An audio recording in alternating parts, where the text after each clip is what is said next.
Welcome to Creating Annalise. I'm Annalise, and today we are going to talk through how you can plan and host your very first Friendsgiving. I will share with you my tips and tricks as I talk through how I planned and executed my first Friendsgiving last year, hosting 22 people in our house, all around the same table. Hosting is not for the faint of heart. Let me just tell you that.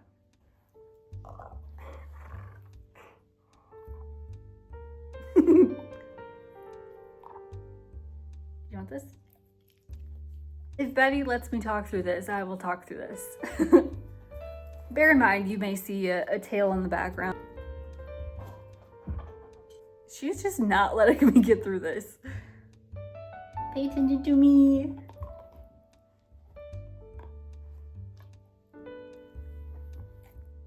Betty, can I film this, please? First up is vision. What kind of event do you want to host? Do you want to host a small event, big event? What is the vision for the event? What do you hope to execute at the end of the road? With that in mind, you also need to consider your budget. Do you have a small budget? Do you have a large budget? Somewhere in the middle. Hosting costs money. And if you consider hosting a hobby, it is okay to put money towards it. You just have to be very conscious of how much wiggle room you have. When considering your budget, you also have to consider, is this going to be a potluck style? Are there any decorations or dinnerware or any other supplies that you may need that you could borrow from someone? So I really have to think of like the full picture of what the event's going to be like, what can you use, what resources do you have, kind of have those in your head before you even get started planning. So you can kind of fill in the gaps as you go. You also want to consider where this event will be hosted. Is it going to be hosted at your home, your apartment? Is it going to be at a room that you rent out? Consider what your options are. It's okay if you don't host it at your home. Like, that's a whole other step in itself, cleaning and preparing your home for other people to be in it. If you want to rent out somewhere else too, that's great. Just consider that factor in your budget, okay? So we covered vision and budget, and next we're going to start planning our vibe. What are the key elements of the event that we want to implement into our party? Use Pinterest to your heart's content, and this is where I always start. I create a Pinterest board of fun things that I see that I want to incorporate. Kind of start to tailor your vibe around certain colors, certain themes, so that you are headed in a cohesive direction. You need to start this before you start buying any of your decorations, any other supplies that you need, because you could also implement some of your vibe elements into those supplies. So there are fun different ways where you can tie in those details with everything else. So that brings me to invitation. Whether you make a Facebook event, whether you send out a text, it's a cute idea to just have a little digital invitation that you can send out to people. Even if you don't mail it, if you want to mail it, that's amazing. On Canva for free, you can create a very cute invitation, which I did last year. So I created 2 different variations of this design. One graphic can be the main invitation that you post in the event itself. The other one can be used as the cover photo for the event. First, start with making your entire invite. So you've got your details. What's expected of people is a potluck. Do they need to bring anything? Or they just show up? Do they need an RSVP? Kind of set your expectations.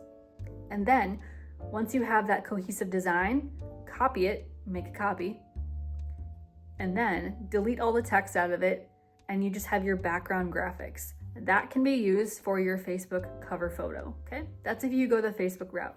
If you don't want to do that, don't worry about it. If you just want to send it to your friends in a text, group chat, whatever you want to do, you can just create the one invite and send it out from there. Recommendation for sending out your invitation is almost as early as possible, because the fall time with my friend group, things fill up so fast on the calendar. So last year I remember questioning, is this too early? So for my Friendsgiving that was hosted the second weekend in November, I sent it out at the end of September.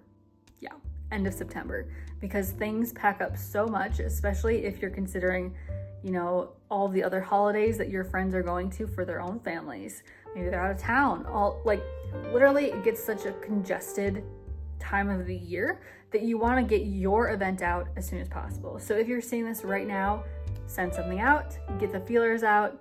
If people are busy or it's not going to work, it's okay. So what if you do something for Christmas or New Year's instead? So just kind of keep that in mind for next year if it's too late. Vision, your budget, your vibe, and your invitation. You've got those set. So now you're gonna start kind of get the ball rolling with planning your decorations, logistics, anything that you may need supplies-wise, your menu, lots of stuff going on. This is not gonna be all-inclusive of every single thing that you can buy, but my 2 cents is to buy things that you can reuse. Okay. Buy things that if you don't host a Friendsgiving next year, you can use it as decor around your house. Buy it with the intention of using it again if you can. So for example, for our Friendsgiving, what we did is I found these 50-cent plates from Target. You can get them at Walmart too, I think. I wanted a dark, moody vibe for my table setting, so I got the black plates, okay? So they're like hard plastic, they are dishwasher safe. Dishwasher safe, so remember that. That is going to be your best friend if you are not using something that's disposable. Hey, if you want to use your finest china and you want to do that, you have my blessing. Don't let me stop you. But with an event that can be very large and the plates and silverware can add up so fast, dishwasher safe is going to be your best friend. Trust me. At the end of the night when you are cleaning up, or even the next day when you're like doing dishes and everything, you might hate yourself a little bit if you don't have at least some dishwasher safe items. That is my soapbox. So I think I'm gonna have a separate video just for table setting and decor itself, but really my 2 cents is buy smart, buy things that can be a little bit generalized. So still stick with your Friendsgiving theme, but maybe take a step back and go for just looking for a certain color palette, looking for a certain like statement item that can be reused. This thing, that thing, I used that for my table centerpiece during Friendsgiving. So this thing I thrifted and I put little lights in there, and now I can use it for decor when I don't have Friendsgiving. So just think ahead, think smart, so that you're not just buying things and then throwing them away. That is so wasteful, and try to be like a little bit better. Next up, menu. Are people expected to bring something? Yes or no? Is it a potluck? Is it something that you provide everything? That changes the landscape of everything that you need to tie together in your menu. So for my Friendsgiving last year, we had a potluck. However, people had to either post in the Facebook event or they had to text in the group chat what they were bringing, and they couldn't bring the same thing as someone else. So we had enough variety. And from there, we had to fill in the gaps ourselves with things that were missing. So we said that we'd provide the main like meats of Thanksgiving. We'd provide a couple of sides and drinks, but everyone else brings something that they would love to share as part of the Thanksgiving meal. I use Pinterest for my whole party planning process. So even the menu. So early on, I start picking out things that I would love to make, things that just speak to me, things that look exciting. And then from there, as I see people kind of trickling in their responses of what they're going to bring, sometimes I have to ask them, what do you bring? So menu, use Pinterest, fill in the gaps with whatever you see people are not bringing. Otherwise, if you are planning a full scope menu, pin literally everything. Even if you know it in your head of, oh, I have this family recipe that's on a little index card, pin something adjacent to it so that you mentally keep track of it, okay? Try to keep track of everything all in one place in your Pinterest board. So I like to keep one Pinterest board, and then I have different sections on the Pinterest board: menu, vibe, invitation, other decor, other fun activities, things like that. So everything is in one central Pinterest board and respective sections, okay? Okay, now we are at the week leading up to your Friendsgiving event. Yes, week. Here are the things that you're going to do. You're going to start laying out your tablescape. You're going to see what it looks like, see what's missing, see if there are any logistical gaps of, oh, I actually don't have the proper cups that I need for drinks, or I need this type of silverware for serving. You're gonna lay it out, mock up what's going on so that you can see what is happening and where the gaps are still. And those you can make your emergency Amazon shopping or go out and buy something trip. Your menu is set. You know what you're making. You are going to grab the recipes from Pinterest, from your Pinterest board. You're gonna plug it into whatever list type of app or whatever you use so that you can bring that to the grocery store with you. I love my notes app. I love using Excel spreadsheets too, just so I can really map out what I'm making, how much I need, things like that. Also make note if you are doubling your recipe and need to get extra of those ingredients.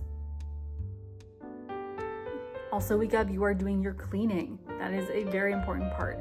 Even if you don't have the fanciest of things, having a clean home makes such a welcoming environment for everyone, and they'll want to come back to your whatever you host next after this, if you want to host anything after this. Having a clean home is a welcoming home. You don't need to have everything under the sun for supplies. You don't need to have the fanciest serving dishes, fanciest plates, fanciest anything. But if there's one thing that you take away from this video is clean your house.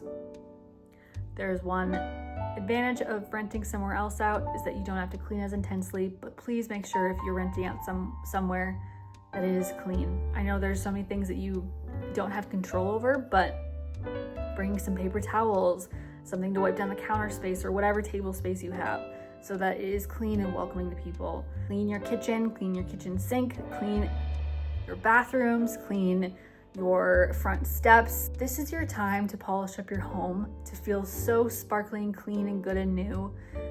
I have projects that are still in progress in my house, so it's not 100% perfect.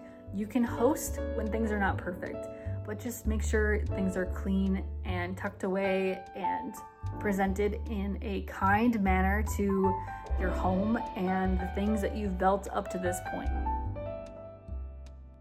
During your week leading up to your Friendsgiving, you need to plan out what your final day before and day of look like.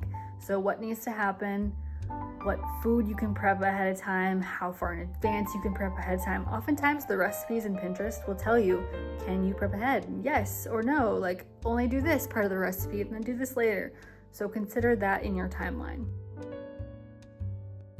The day of your Friendsgiving, you need to work in a very concise manner and you need to be very careful about prioritization. What I mean is that things that you think won't take as long will take long, and you need to understand how long you have until your party. So starting at the time of your party, okay, and working backwards, you have to consider the time it will take for you to get ready right before people arrive. You have to consider how long your food prep will take.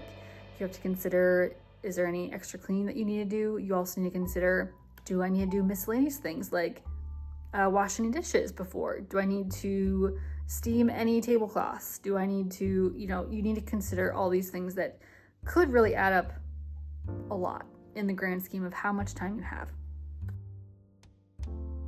Try to put yourself in the shoes of the event. Someone walks in at the door. Where do they put their jacket and their shoes? If you have 20 pairs of shoes and 20 jackets, that adds up a lot. So have a plan for that. Where do they put that? Where are the drinks going to be? Where are your appetizers going to be? After they've done that, they mingle around. What's next? Do they just start eating already? Do they just jump right in? Or is there something that cues them? The little dinner bell, like, okay, things are ready. That's if you have a seated event. Or do they just grab and go? Do they just, kind of think through what you're expecting people to do, where they can operate, where they move about in the space, how they move around the buffet. Put yourself in the shoes of your guests. And if you wouldn't like something a certain way, chances are they wouldn't like it either. Hosting is all about putting yourself in another person's perspective and making them as comfortable as possible so that they can enjoy the event, they can enjoy socializing with people, and that they can be a little bit worry-free for, however long your event is. It will be a spectacular event, no matter how you do it. As long as you put intention into it and you put your heart and soul into it, your friends and your family will be so grateful. At least I hope they are. At least I will be so grateful and so proud of you for hosting your Friendsgiving. So join me next time for any other tips and tricks that I share about how to host your very first Friendsgiving. Good luck.